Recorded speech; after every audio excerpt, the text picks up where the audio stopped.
Hello, my friends, and welcome back to our blind Let's Play of Phoenix Wright Ace Attorney Justice for All. My name is FlightlessBird, this is your story-based gaming channel, and today we might be able to save Maya. Maybe. Possibly. We need to stall. We need to stall a lot. And the more we stall, the more we drag on this trial, the more we give Gumshoe and company a chance to rescue our girl. And hopefully it means that this scumbag of a piece of trash human being will be locked away for a very long time. If not, yeah, I'm just gonna leave it like that. You know what I meant to say.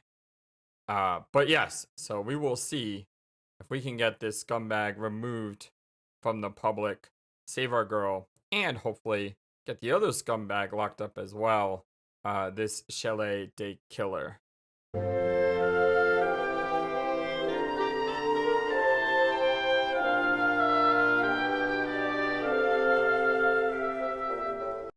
Now then, please call your first witness, Mr. Edgeworth.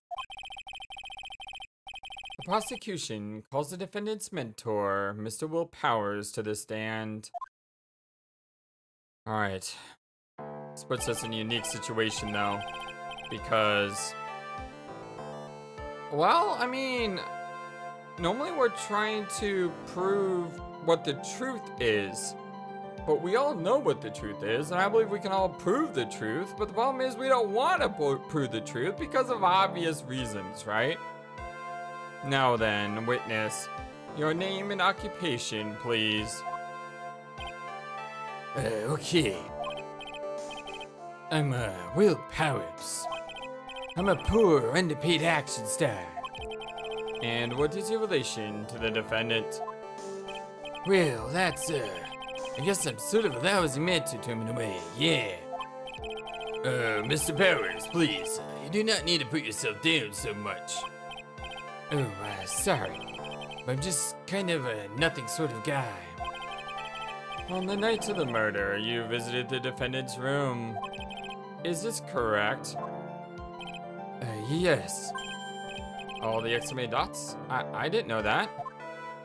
Yeah, what were you doing visiting the room? I mean, wouldn't you have had Wendy Old Hag, Holdbag, whatever her name is? Wouldn't you have had her see you? Wouldn't we have had Lotta see him? Like, where did this come from? But you know, I didn't actually get to see Matt when I went.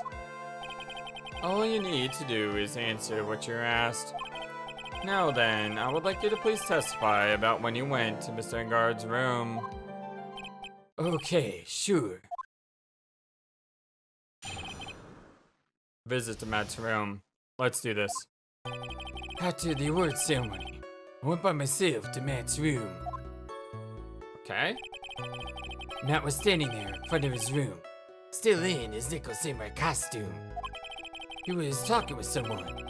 First, I thought it was the bellboy. No, that's probably Chalet Day Killer. I watched the two of them for a while, but then I gave up and went back. I had guests with me that night, and I couldn't make them wait for me.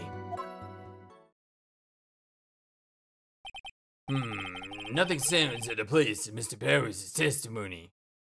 Yeah, we know that he's not lying. Because he has no reason to lie. But then again, in the past, we've had witnesses who, they weren't lying, but they didn't say things as accurately as what the truth was. So maybe we need to find out what the thing he said that isn't fully accurate to the story.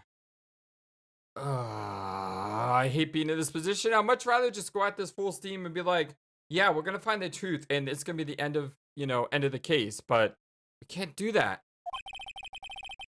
And talking with the bellboy is no big deal. If one assumes that the person Mr. Guard is speaking with was an ordinary bellboy, yeah, we know it's not. We know it's Shelly. What are you implying?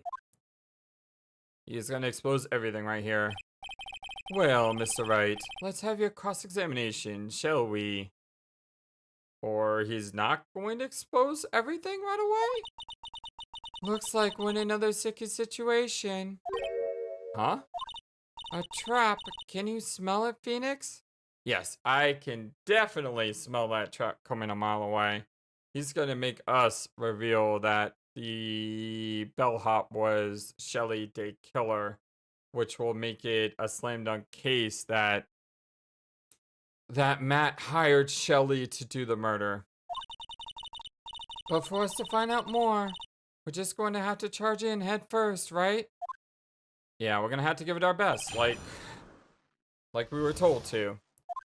We give it our best, we'll go head on head with Edgeworth, and we'll draw this out. After the word ceremony, I went by myself to Matt's room. The defendant's room? Why did you go there? Well, I'm his mentor, like a big brother, sort of, and I want to say congrats. Oh, the debts. Oh, the, Wait, why does he have double dots? Oh, the double dots.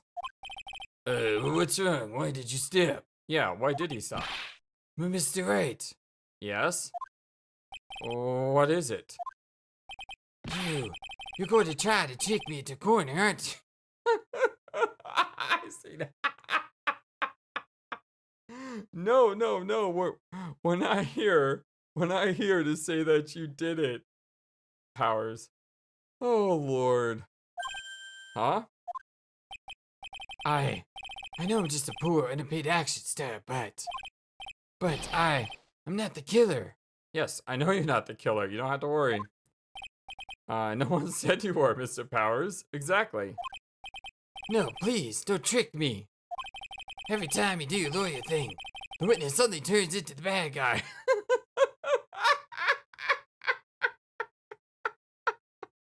That's because he is the bad guy, but you're not the bad guy. You don't need to worry. You're He makes a good point, though. It's like we do the prosecution's job for them, you know? Every time? Witness. I will personally talk to the defense at a later time. So for now, please kindly cooperate and continue with your testimony. So sorry. So, you went to the defendant's room and then? Is that my question? Hey, wait a minute! When and how did I suddenly turn into the bad guy here? Yeah, I'm not the bad guy. I'm the good guy over here. I'm the hero of the story. Well, Matt was standing there in front of his room, still in his nickel samurai costume. Oh, right. Are you sure that was Matt and guard? Well, yeah, I'm sure. He wasn't wearing the nickel samurai mask then. If that's the case, then you really can't be mistaken. And what was the defendant doing standing in front of his own room? Well, he was talking with someone. First, I thought it was the bellboy. At first? What do you mean by that? Well, he was in a bellboyish uniform. He had a bottle of juice on a tray. So? Sounds like an ordinary bellboy to me. Yeah, but I didn't think he was a normal bellboy. And why was that? Why did I think that, Mr. Wright? Why are you asking me? You're the one who said it. How am I supposed to know? Exactly! I love when the protagonists are on the same page. Sorry, but I can't remember right now. Sorry. Oh, dear Lord. Alright, so it looks like we're gonna have to come back to this at a future time. I guess I'm gonna have to wait patiently on this one. It's not the first time something like this has happened in a case where someone says something and then like 2 interrogations later. Is this called an interrogation? I mean, like, what do you call it when the witness is on a stand testifying? Right. It's not the first time that we had a testifying moment where we had to come back to it in a future, what do we call these, like, minigame things here where you're trying to match the contradiction with the quote, right? I watched the two of them for a while, but then I gave up and went back. You saw the two of them, the bellboy and the defendant, together, correct? Well, yeah. The bellboy just wanted to say congrats. Now, while you were watching the two of them, did you notice anything strange? Well, you know, I did feel something weird. I think it was because Matt, well, he gave the bellboy a tip. So? A tip? That's a perfectly normal thing for someone to do. Unless Matt and Guard, like, refuse to give people money. So how long did you watch the two of them? Well, not more than a minute or two, I think. I had guests with me that night. I couldn't make them wait for me. So who are these guests you're talking about? You guys, of course. You and Maya and little Pearl. I thought it would be really rude since I invited you guys if I disappeared on you. So I went back to my seat. Pretty soon after seeing Matt in the hallway. This is like squeezing water from a stone. It's probably pointless to press further, so can we press further anyway? I guess not. Do you remember this incident? Did Mr. Powers leave his seat that night? I don't remember that happening at all. Maya was making such a racket in her hyper state. I ended up focusing on her. I see. In any case, from his story, he probably wasn't gone for very long.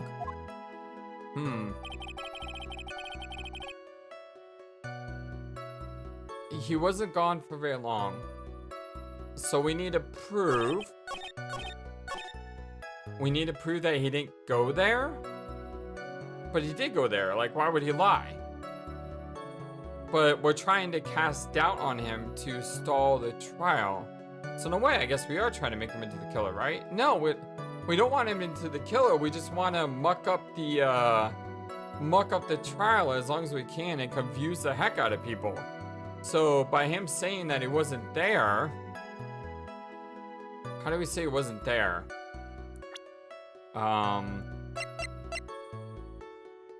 Is it because he was at the conference? You know, I really should probably save first. I mean, I'm just saying, you know, it would probably be a good idea just to throw that down.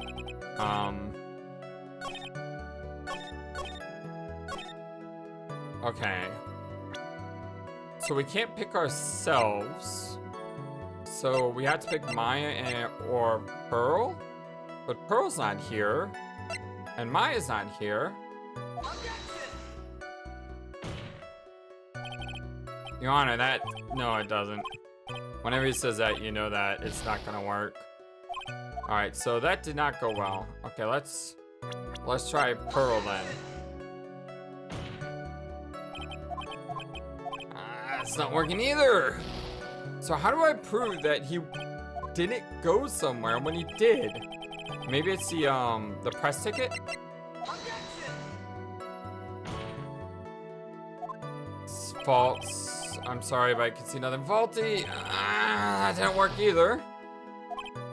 I must be on the wrong track. I must be on the wrong track. So maybe it has nothing to do with this statement. What else could it be? I went by myself. Maybe he didn't go by himself. Maybe he had Lotta with him or the security lady. Nope, that didn't work either. You gotta know something doesn't work because the music keeps playing, you know? I know we're at 2 hit bars, but it's okay because if we fail, maybe we get a special ending scene. You know, I think it would be a really depressing ending scene, but maybe we'll get a different ending scene if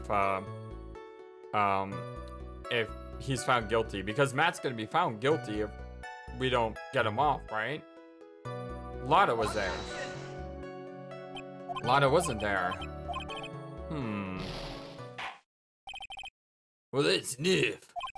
This court sees no reason to further prolong the trial. Nor is there any need for more time to decide the case against the defendant.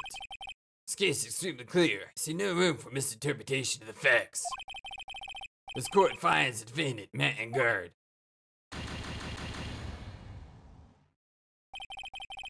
The accused will surrender to the court immediately. be held in pending trial at higher court within a month of today's date. That is, the court is adjourned.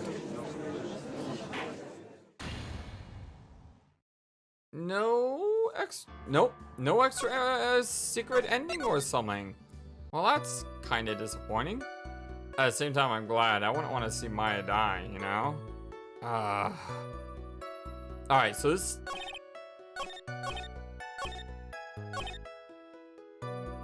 And his nickel samurai costume. Maybe it's because Adrian Andrews was in the costume. Because we have testimony for that, right? The music's still playing. It's not gonna work either. How do we do the opposite thing that we want to do? Talking with someone. Maybe we have to show him the picture of John Doe.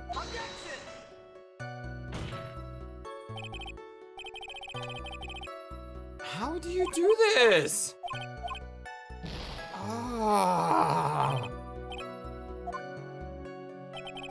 Maybe it's a card?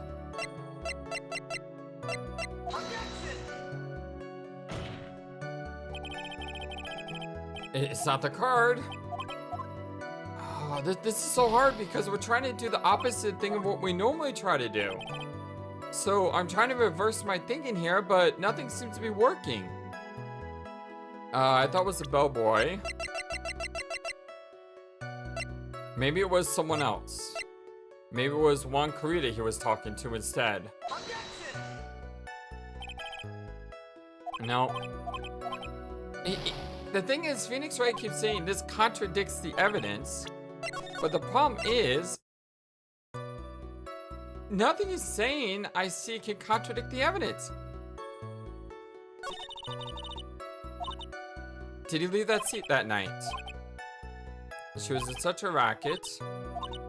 In any case, he probably wasn't gone for very long.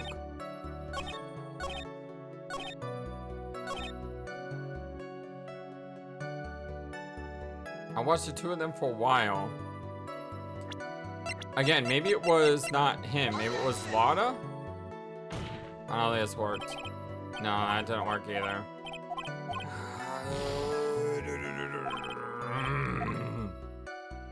Come on, come on. Maybe it was the security woman. Alright, maybe it was Adrian Andrews again.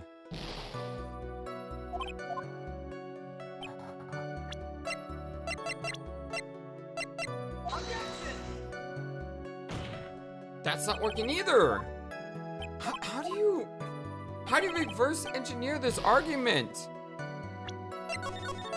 I don't get this. Who are these guests? They're us.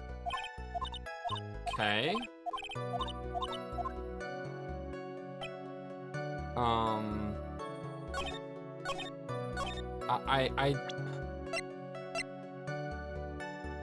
This is just a picture of the samurai outfit. Maybe it was a different samurai outfit. Still there in his nickel samurai costume. Nope, that's not it either.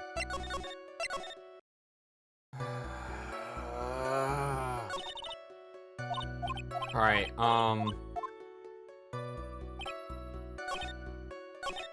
talking with someone. I can't believe I'm stuck on the first thing in the trial.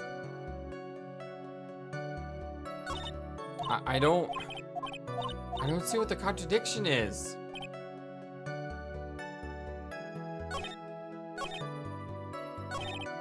I'm about ready to give up because I have no idea what the contradiction is. I have no idea how to reverse engineer the argument that I'm trying to engineer. Go through it one more time. We did say before that when we're stuck, I think that was a Monkey Island playthrough. We said if we're stuck, we'll just go back and try everything again to see if anything sticks out. Maybe I missed picking an item up or something. Maybe I missed something in his explanation here. So, why'd you go to the defendant's room? He's his mentor? Yeah, we've gone over that. And here he goes off again by saying, oh, you're gonna trick me. You're gonna make me into the bad guy. And I'm like, No, I'm not. Even though this is his voice. yeah. And then we end up being the bad guy. So that's... That doesn't tell me anything. Are you sure that was Matt and Guard? He wasn't wearing the nickel samurai mask then, so he clearly saw his face. So this isn't like the previous cases where we didn't see someone's face. He's clearly saying we saw Matt and Guard's face. And what was he doing standing in front of the room? He was talking with someone. Alright. At first, what do you mean by that? He didn't think it was normal. And why was that? Because he can't remember, which means we'll have to come back to this later. Wait. What just happened? Whoa, what just happened? I missed something. He didn't say this before. You know, I did feel something weird. I think it was because Matt, well, he gave the bellboy a tip. What just happened? Could it be that you felt something strange about the tip-giving incident itself? Oh, the dots. Ah, yeah, that's it. You really knew your job. Apparently not, because I have no idea what just happened. Mr. Edgeworth. Yes, Your Honor. This bellboy, he wasn't an ordinary one, was he? Perhaps we should let the witness tell us. Very well. Mr. Powers, please amend your testimony. You mean about the bellboy, right? So, hold on. Are you sure that's Matt and Guard? Yeah, I'm sure it wasn't wearing his mask. Can't really be mistaken. So apparently when we clicked on this middle dialogue, we got this dialogue?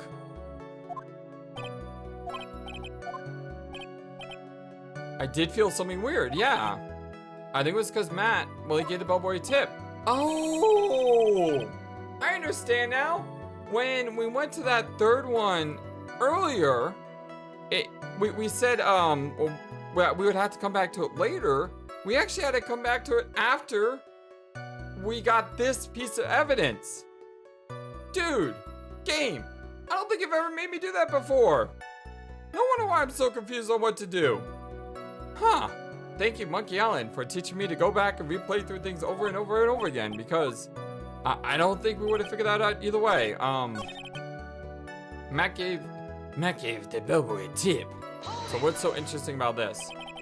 So he gave the bellboy a tip. What's so strange about that? Ah, well, you see, Matt's not a poor penny pincher like me. I was trying to figure out how much it was because the tip really shocked me. How much it was? But that's when something even more surprising happened. The bellboy was putting the tip he got in his pocket. And that's when I got my first good look at the guy's face. I was really shocked. I'm afraid I don't follow it up. Sounds like Mr. Powers was surprised twice by this event. I wonder which of his shocking moments I should ask about. His face, obviously. What's so shocking about the bellboy's face, Mr. Powers? Well, he wasn't exactly a boy. More like an old Gramps. I hope you know that discrimination towards old men is a no-no in my court.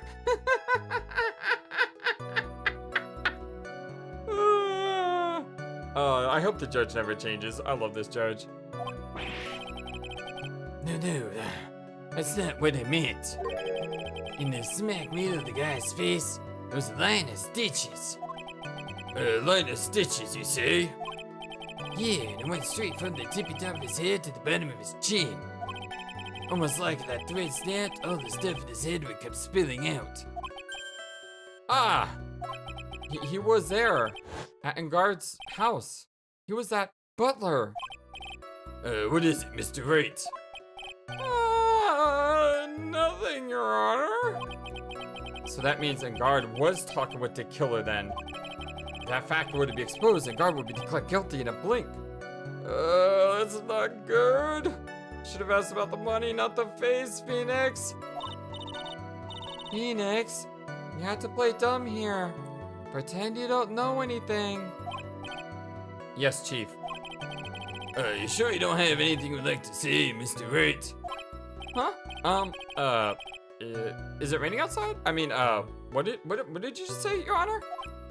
The debts. Nothing, Mr. Wright, nothing. We're just going around and around in circles. Yeah, I know that feeling. Now then, Mr. Powers, please continue with your testimony. Oh, the dots. He knows the truth. He knows we just lied. So wait, do we have to go back and select the other one then? I imagine, right? Because this ain't the first time this has happened to us, where you had to go back and go through the evidence and choose the other moment. And guard's tip. Slam that desk. The defendant is a huge star. He can afford to give generous tips. Wouldn't you agree? Well, I'm sure. But giving him that much was maybe a little too much, I think. A little too much, you say? Would you please clarify for the court about how much would you say the defendant gave to the bellboy? Honestly, I don't know. Can't even begin to guess. And why is that? Because he gave the bellboy a really, really fat roll of cash. Yeah. We know what that was for. That was for the money to pay off for the murder, right? A roll of cash? How interesting. Well, that certainly was a very generous tip, wasn't it? A very fat roll of cash. That can hardly be called a tip, Your Honor. Judges begin to look awfully suspicious of us. Which one do we... What do we say? If we raise an objection and we're wrong, it makes us look like we're trying to hide something. If we wait and see and play dumb,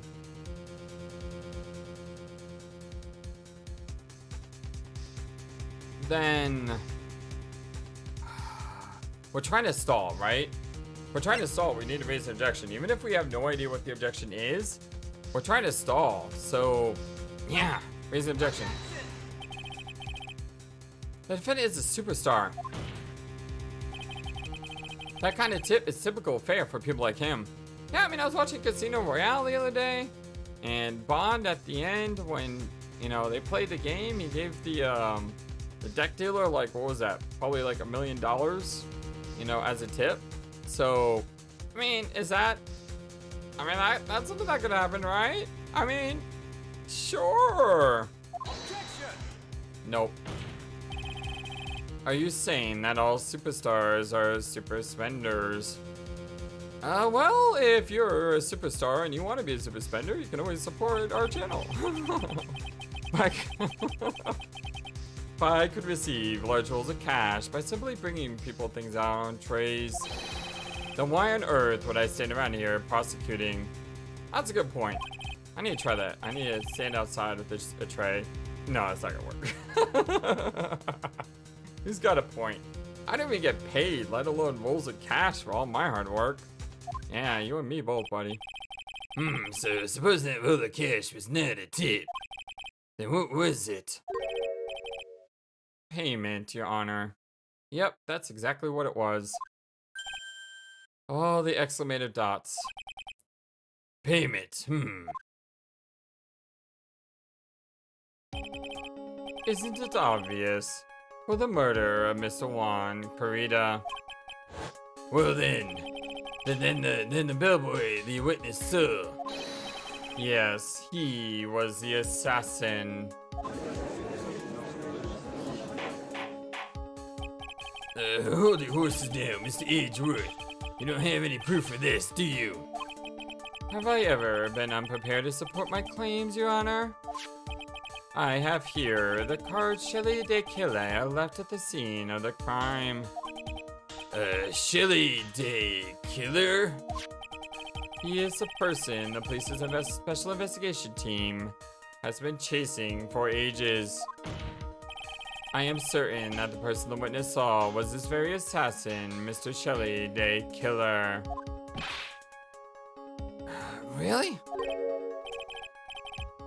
Oh, the nuts. What's wrong, Mr. Paris? No, nothing. Something just clicked in my head. I think I just figured something out. Oh? Actually, saw that bellboy again later on that night. Wait, what? Mr. Powers, please testify. Tell us what you saw. Yes, sir. Right away. Here we go again. The second time. Well, this time, I was in the hallway because I had to go to the bathroom. And that's when that bellboy I saw earlier came out of the room. Of course, when I say room, I mean Juan Carita's room. Now that I think about it, that bellboy did seem kinda out of place. Yeah, so he had to be the assassin, I'm sure of it.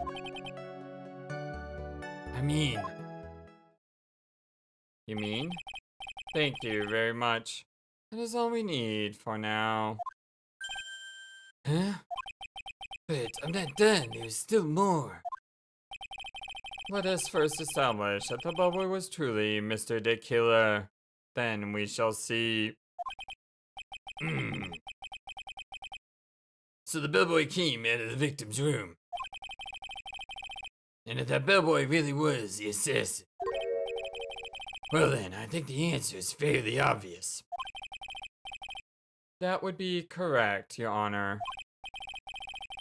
Well, Mr. Wright, I believe it's your turn to entertain and make us laugh. Ha! Ha! Ha! Ha! Ha! This is no laughing matter. Yeah, I know. Second time cross-examination. This time, I was in the hallway because I had to go to the bathroom. And, what time was it? Well, I don't remember. The awards ceremony ended around 8 p.m., right? And I went to Matt's room pretty soon after that. Well, and then I came back. And then I went to the bathroom. Oh, the dots. So I guess maybe it was around 8:10 p.m. by that time. You're not one for details, are you, Mr. Powers? Sorry. Thought I could maybe catch him out and say my congrats. And that's when that bellboy I saw earlier came out of the room. Are you sure it was the same bellboy? Well, yeah. And how could you tell? All the bellboys wore the same uniform after all. Well, but you see, well, he had these stitches on his face. Irk. So I'm sure it's the same guy that was talking with Matt. So which room did the bellboy come out of? Well, of course, when I say room, I mean Juan Carita's room. The victim's room, huh? Well, yeah, the one with all the pretty stuffed flowers and teddy bears. It was Juan's room, alright. Words cannot describe how screwed I am. Let's continue with the testimony, shall we? Now that I think about it, the bellboy did seem kinda out of place. So what exactly was so out of place about him? Right. Why the insipid grin? Well, maybe it's because I have no idea what changing thing's gonna say next. Well, the bellboy was empty-handed. Empty-handed? That bellboy was one of those room service people, right? But he wasn't pushing a cart, he wasn't holding a tray either. You call that a little strange too, wouldn't you? I agree that is a bit strange, Mr. Powers. But is it really that unusual for a bellboy to be empty-handed? What should I do? Should I let Miss Powers' testimony slide or? No. Let's go all out.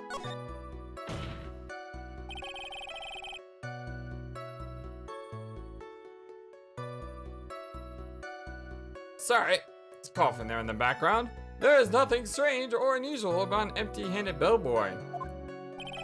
But there really is. There really isn't. If you two are done being school children, bellboys are for room service. There's no reason for them to be empty-handed. Ever. Your Honor, I ask that the witness previous statement be supplanted with this new one. Edgeworth.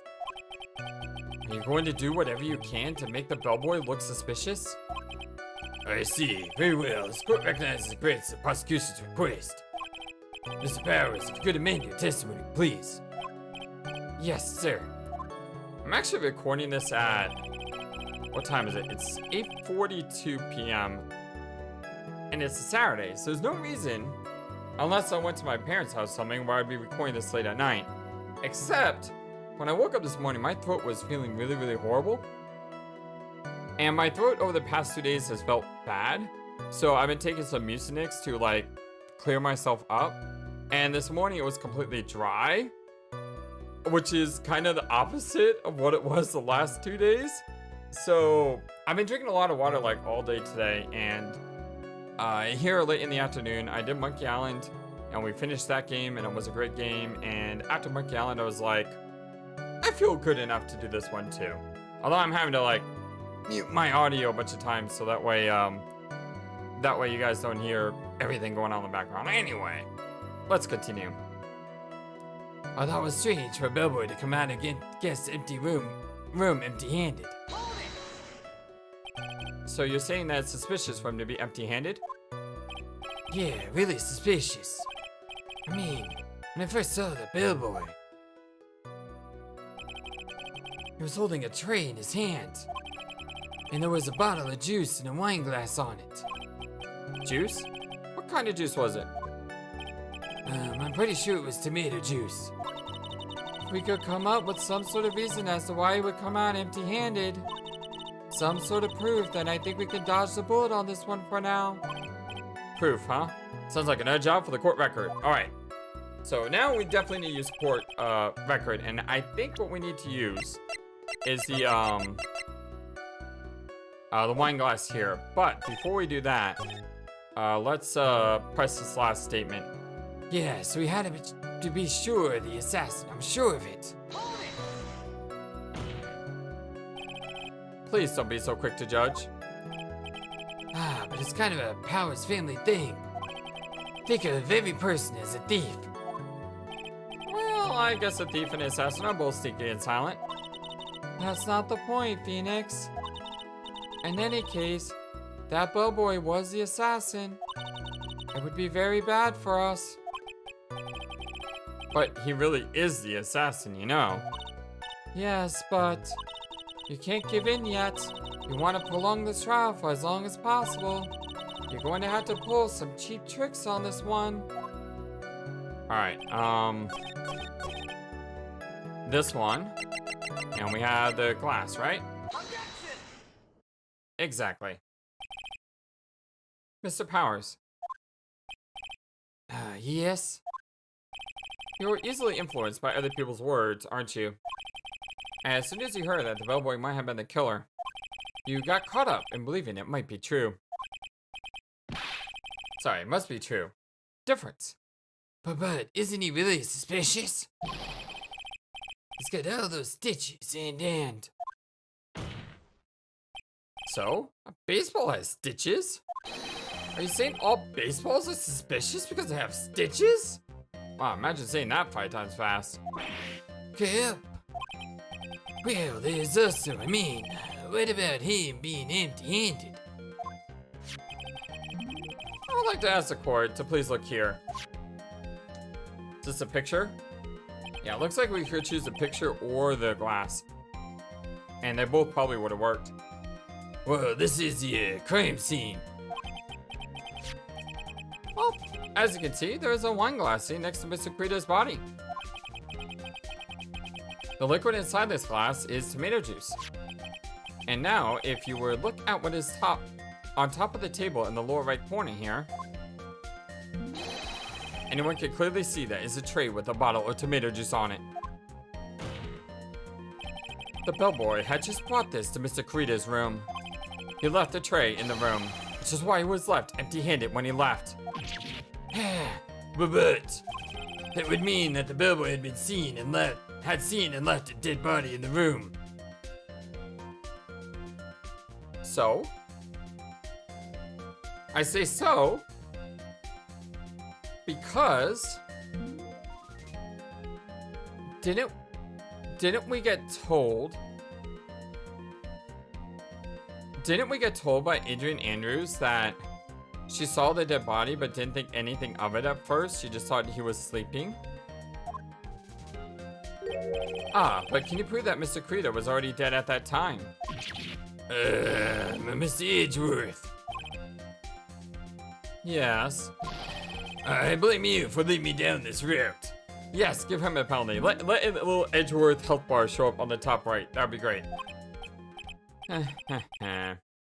I'm terribly sorry. What is with him? Why is he laughing? Witness, isn't there one more thing you would like to share with us? Is there? The bellboy was empty-handed. Or should I say, empty-handed. Huh?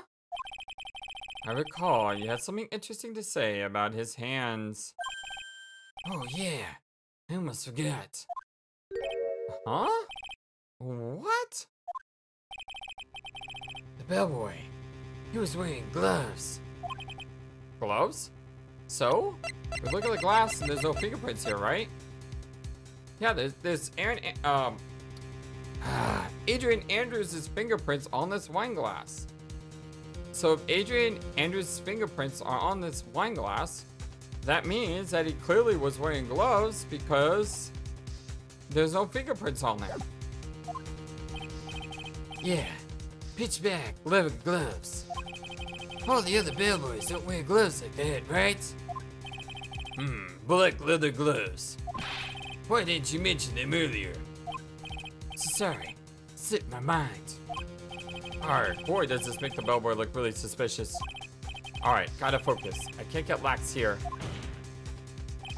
So what if he had gloves? A lot of bellboys wear gloves. Come on, Mr. Wright. That bellboy was wearing black leather ones. So? Yeah, exactly. So? Football is made of leather? Apparently we're going with all in the sports analogies in this case. Are you saying all footballs are suspicious because they're made of leather? Yeah. Oh my goodness, this is awesome.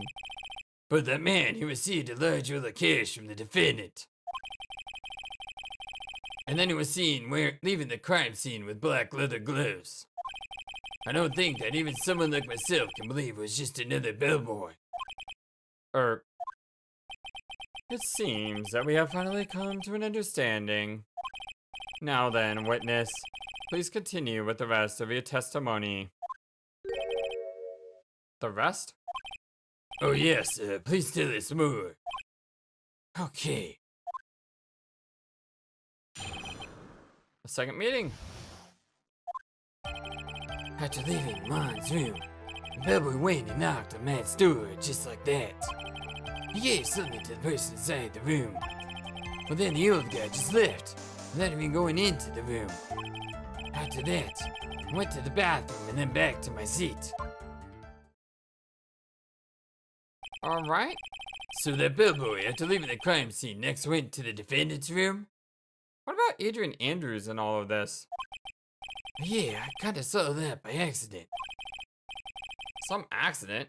Say you saw too much. And all of it was suspicious to high heaven. I think it's safe to say that we can no longer consider this bellboy to be, normal. Now then, let's get started, shall we, Mr. Wright? Your cross-examination, please. Yes, Your Honor. Oh boy. There's not a lot of statements, at least. After leaving Juan's room, the bellboy went and knocked on Matt's door just like that. Is that what you saw while you were busy spying? Excuse me? Maybe a poor underpaid action star. But even I wouldn't stoop to spying. Well, I think the point is, where did you watch all this from, Mr. Powers? Oh, From the door of the bathroom with my left eye. It's sort of a sneaky spy like. I knew he was spying. Please. Does it really matter if he was doing it over or underhandedly? What did the bellboy do next? That's all I care to know. He gave something to the person inside the room. I said, hold it. Okay. He did hold it. That's better. What kind of statement is that? Please elaborate and give us a few more details. Oh, okay. I should probably ask him only one question at a time. Go from top to bottom. Ask about the person inside. So who took this something the bellboy handed off? Actually, I don't know. What do you mean? I'm sorry, but I only saw the person's arm. Only an arm? Then you're saying you didn't see the person's face? Well, yeah. Well, it was Mr. Guard's room, is that correct? So it could have only been Mr. Guard himself, I say. No, it could have been Adrian Andrews. And then, what did the bellboy do after that? Oh, after he gave the person inside the room the thing. I want to go back to that. Let's go back to the line here. Ask about this something. He gave something to this person? Well, yeah. And what was the something? If I remembered what it was, I wouldn't be calling it something, would I? Well, but this implies that something was removed from the scene of the crime. Are you sure you really can't remember, Mr. Powers? I think it was something kind of smell. I would like to summarize the testimony up to this point, if you don't mind.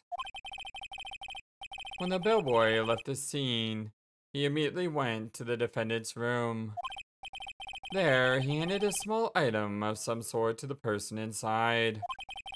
As for the person who received this item, all he could see was the person's arm. Yes, it was just like that. Mr. Edgeworth, is all this really that important? Of course, Your Honor. I think this is of the utmost importance. This is when whatever was removed from the crime scene was handed to the client. Mr. Powers, please try to remember what it was the bellboy handed off. Well, let's see. I think it was no. If you remember, please add it to your testimony. Yes, sir. If I saw it again, I could say for sure, but I think it was some sort of wooden statue. Wooden statue.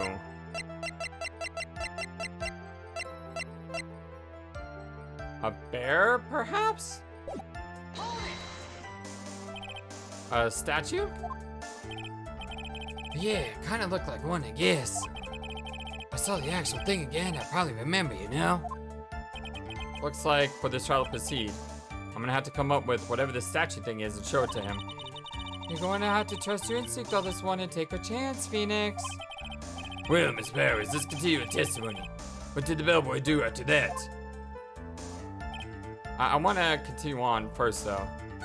Which line is it? This is the one I need to use. And the old guy just left without even going into the room. Where did this bellboy go after he left Mr. Engard's room? He opened the door to Viola Hall. Went in there, and who knows after that, right? Huh, I do. Yeah, unfortunately. After that, I went to the bathroom and then back to my seat.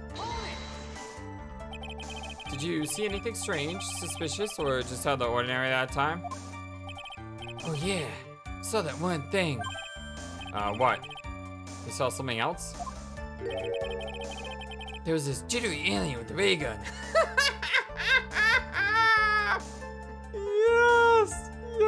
Yes!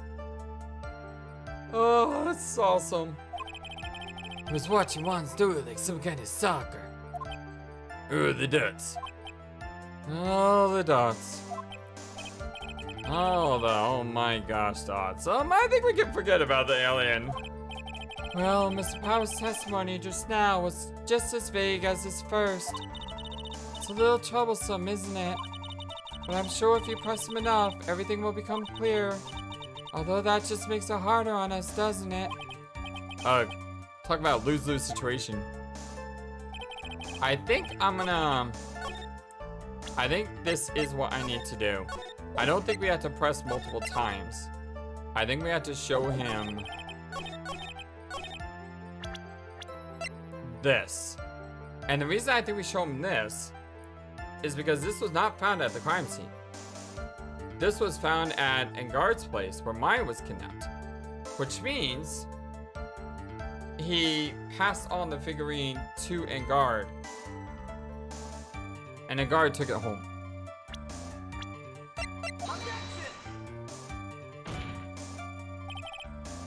Your Honor, that statement contradicts this evidence. Or not?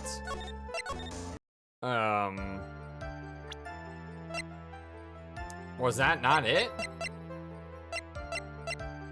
What other thing could be a wooden statue?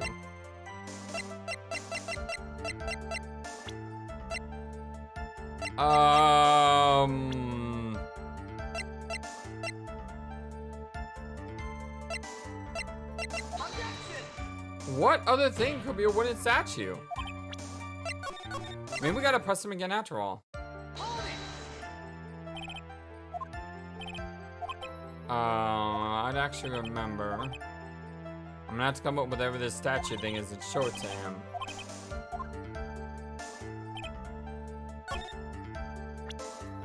It was some sort of wooden statue.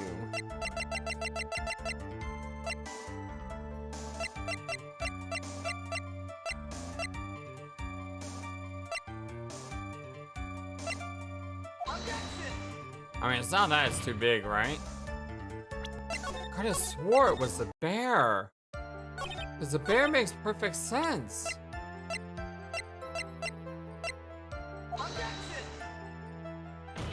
No, it can't be the spy camera because we found the spy camera in the bear afterwards.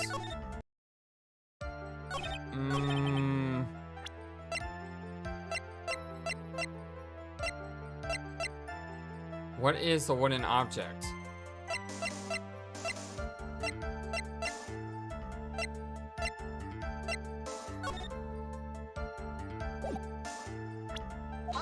I don't know what the wooden object was.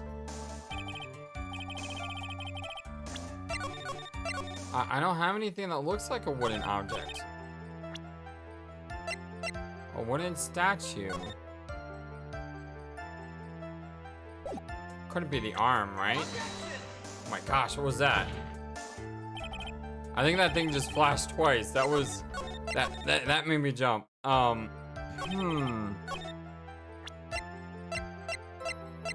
What was the statue?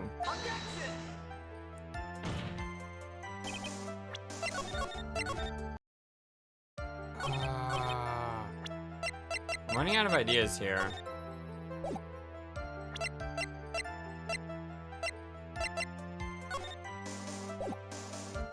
I am running out of ideas. What is the statue?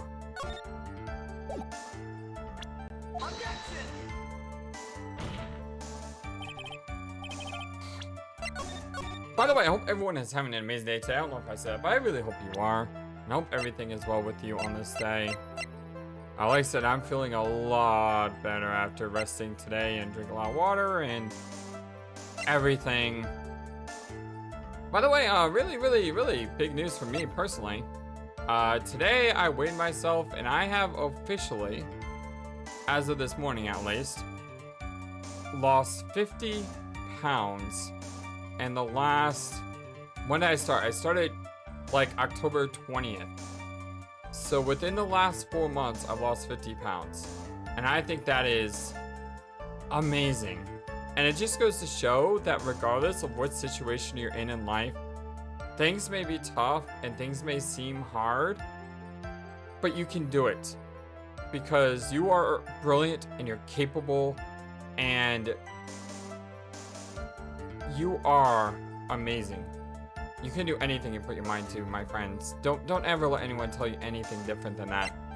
And I'm not losing weight because I feel like society is telling me I need to. I'm losing weight because of myself. I want to lose weight because I want to get healthier so I can do what I'm doing for many, many, many, many, many more years to come. And I hope that you all are along the ride with me, because I love you guys so very much, and I thank you for everything. And I'm gonna go ahead and put a stop here because I am stuck and I don't know what to do, and I don't even know if I'm supposed to attack this sentence or not. And because of that, considering we're going on 50 plus minutes, I think this is probably the best time to stop. I will say that if you wish to give me a nudge, I just ask you to do one thing, and that is either say, Flightless, you're on the right track, or Flightless, you're not on the right track. Because if you say I'm not on the right track, I know that this sentence is not what I should be focused on. Because I just got the feeling that the game is telling me you have to attack this sentence. And if you're not supposed to attack this sentence, then I'm gonna use up a lot of time attacking this sentence when I should probably not be attacking this sentence. But anyway, y'all have a great, wonderful day. And until next time, so long, and take care. Thank you for watching this video. Feel free to comment on what you saw and what you would like to see next. I always love to hear your thoughts. Please be sure to like and subscribe for more. Also, please do not forget, you matter, you are brilliant, and you are loved. And you should always remember to be true to yourself. Don't let the world tell you any different. Much love to you from your friendly feathered flightless bird. Till next time.